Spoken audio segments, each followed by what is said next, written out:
Herzlich willkommen zu unserem neuen Video aus Izmir. Diese Woche gehen wir mit euch auf den Wochenmarkt, den Bostanlı Bazar. Und wir wandern mit euch in Balçova durch das Hinterland Izmirs. Und ich nehme euch mit in meinen Türkischunterricht. All das gibt's nach dem Intro. Bleibt dran.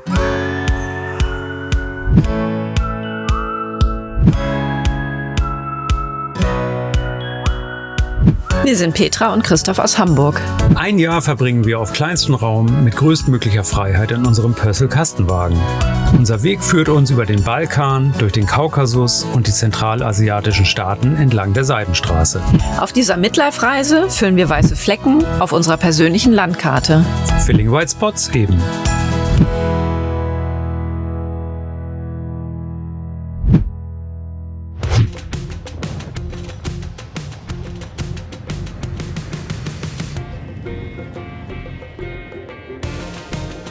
Auf unserem Weg von der Mittelmeerküste ins 500 Kilometer entfernte Izmir genießen wir entlang der E87 die abwechslungsreiche Berglandschaft.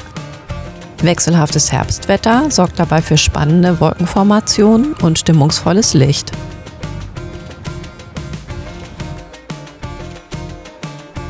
Auf halber Strecke finden wir am Ort Şehrinisa einen ruhigen Übernachtungsplatz.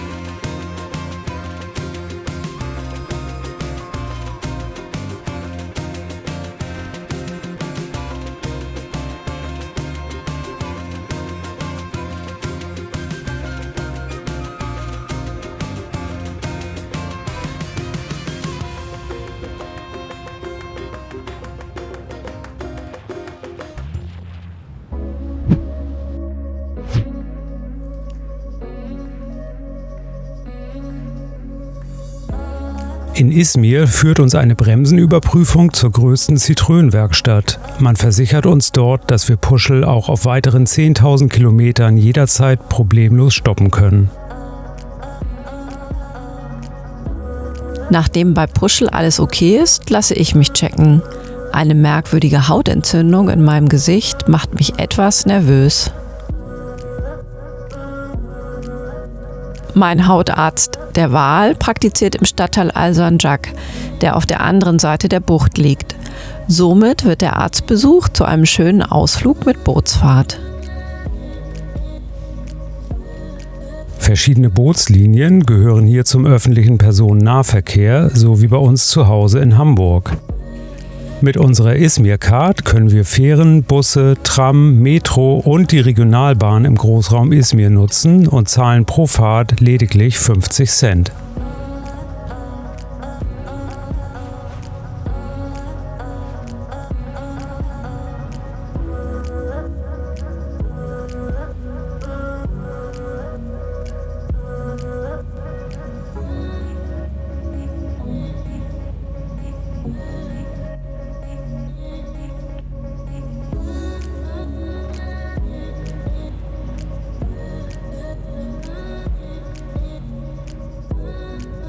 Die mit 4,4 Millionen Einwohnern drittgrößte Stadt der Türkei ist geprägt von einem modernen Stadtbild und weltoffenen Menschen. Sie zieht sich kilometerweit entlang der Ägäischen Bucht.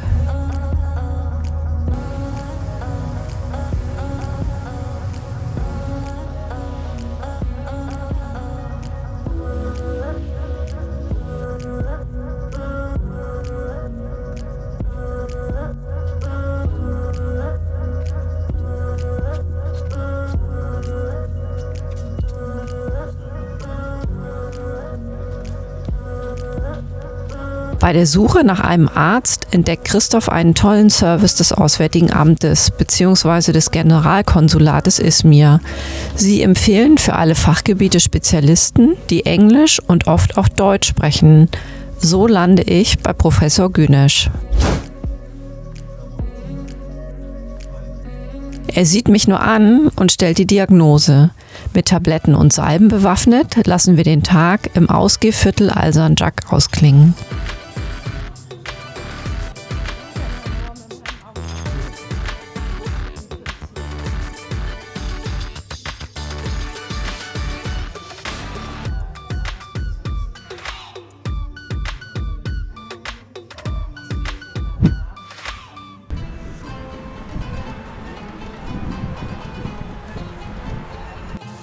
Hier ist heute Markttag und dementsprechend ist hier alles zugeparkt und ja, sieht irgendwie aus, als wäre hier das große Kastenwagentreffen, aber in Wirklichkeit sind das alles Markthändler, die jetzt eben diesen Platz auch nutzen, um hier zu parken. Also heute an einem Mittwoch kann man definitiv hier nicht abreisen.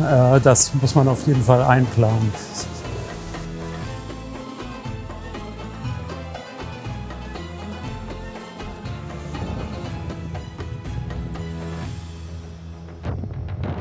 Die Promenade Izmirs lockt mich trotz Sturm und Regen aus dem Van.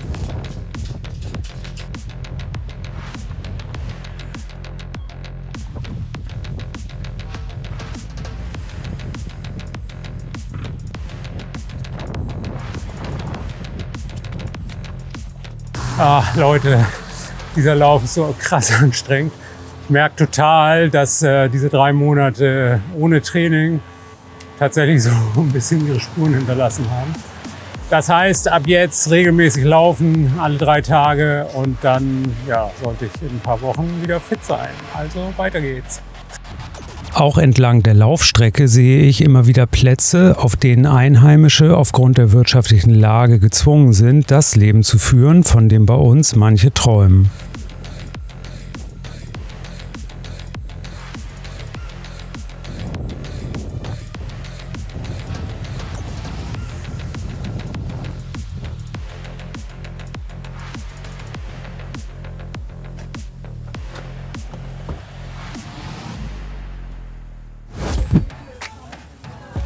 Wie gesagt, heute ist Markttag bei uns um die Ecke.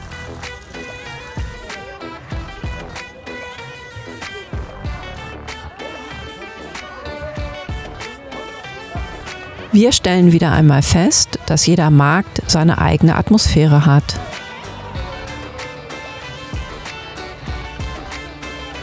Auf dem Bostan Le Passar fangen die Händler bereits am Vorabend an, ihre Stände aufzubauen.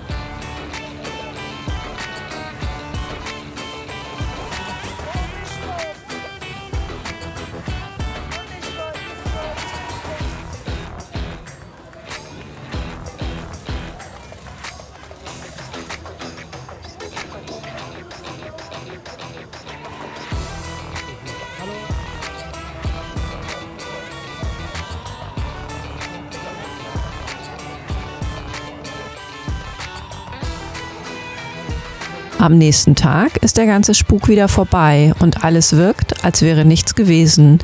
Wir freuen uns schon jetzt auf nächsten Mittwoch. Zum Abschluss genießen wir noch einen Kaffee im nahegelegenen Bike-Café.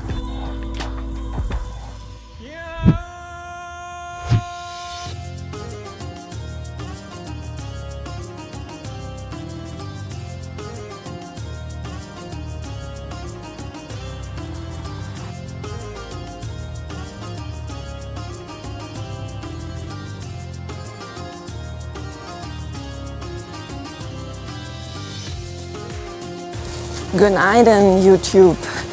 Heute ist der 4. Tag meines Türkischunterrichts und was soll ich sagen, die Sprache ist schon sehr anders als die Sprachen, die ich spreche.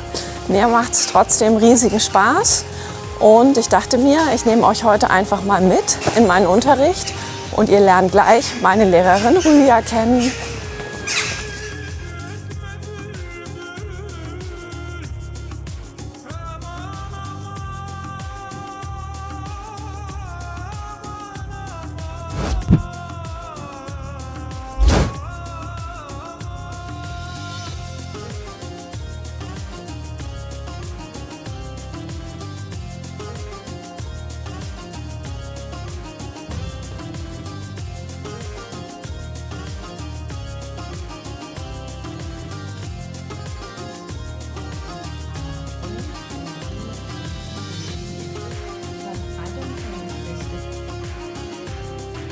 Rüyas Unterricht ist so praxisnah, dass ich bereits nach ein paar Tagen Erlerntes im Alltag anwenden kann. Wie schön, wenn ich im Café nach meiner Bestellung auch tatsächlich einen Tee bekomme und dazu ein Lächeln der Verkäuferin. Ich bestelle mir so lange einen Kaffee auf Englisch.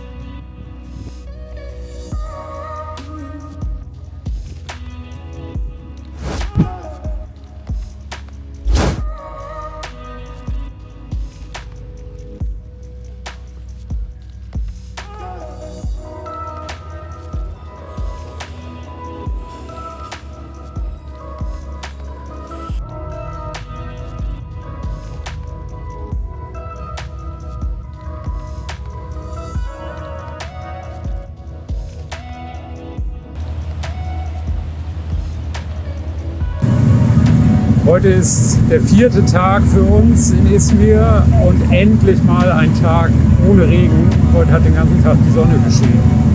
Da haben wir uns gedacht, wir nehmen gleich mal die Fähre auf die andere Uferseite, gucken uns ein bisschen in der Altstadt um, verbringen dort den Abend und testen eins der leckeren veganen Restaurants.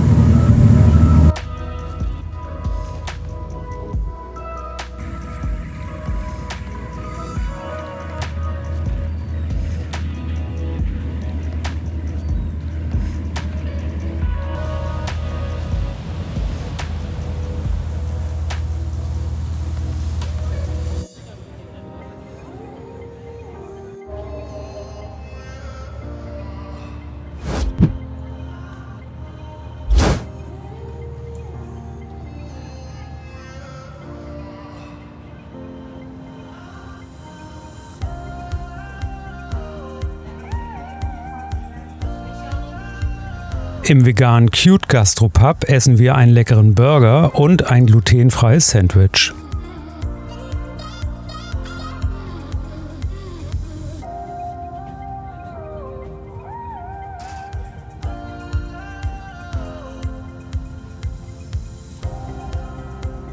Per Lichterfahrt geht es zurück in unseren Stadtteil. Gute Nacht!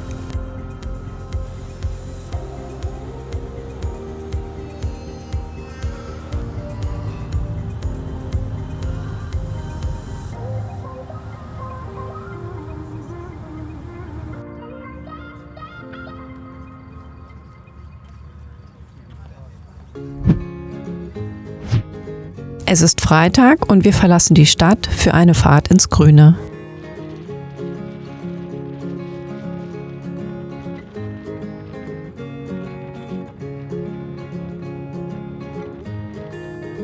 Unser Lager schlagen wir für 100 Lira auf dem Hof einer Waschanlage auf, direkt neben dem deutschen Generalkonsulat.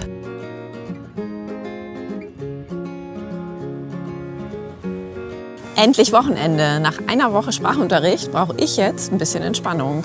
Wir haben Izmir verlassen, sind jetzt nach Balchova gefahren und freuen uns auf eine 4,5-stündige Wanderung. Und wenn ihr Lust habt, wandert ihr einfach mit.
Das war unsere erste Woche aus Izmir. Wir hoffen, es hat euch so gut gefallen wie uns. Wir freuen uns wie immer über eure Likes und solltet ihr noch nicht abonniert haben, wird es jetzt höchste Zeit. Wir melden uns nächste Woche nochmal aus Izmir. Bis dahin. Ciao. Tschüss.